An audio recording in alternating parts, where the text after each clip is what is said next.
మన దేశంలో రైతులు ఉద్యమించినటువంటి సందర్భంలో ప్రపంచవ్యాప్త కవరేజ్ ఇచ్చారు కదా. వాళ్ళు దాదాపు ఏడాదిన్నర పాటు చేసినటువంటి ఉద్యమాల్లో పోలీసులు గాని, ప్రభుత్వం గాని ఒక్కసారి కూడా చేయి చేసుకోలేదు.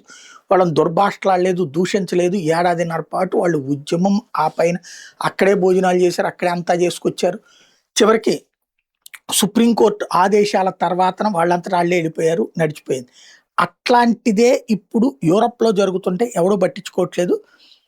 ఏదైతే స్ట్రాస్బోర్గ్‌ని ప్రస్తుతం 15 యూరప్ దేశాలకు సంబంధించినటువంటి 6,000 మంది రైతులు చుట్టుముట్టారు. 1000 ట్రాక్టర్లతో ఆ చుట్టూ దిగ్బంధించినటువంటి పరిస్థితి.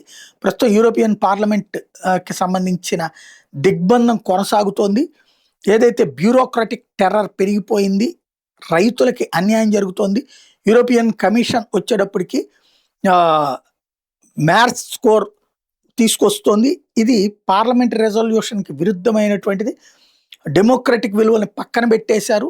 ఎట్టి పరిస్థితుల్లో దాన్ని ఆపి తీరాలి అన్నటువంటి క్వశ్చన్ చేస్తున్నారు. యూరప్‌లో ఒక దేశంలో సరుకులు ఎక్కువ ఉంటాయి, ఇంకో దేశంలో సరుకులు తక్కువ ఉంటాయి.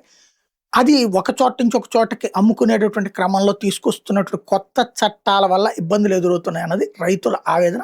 15 దేశాలకు సంబంధించిన 6,000 మంది రైతులు ప్రస్తుతం EU పార్లమెంటును ముట్టడించున్నారు.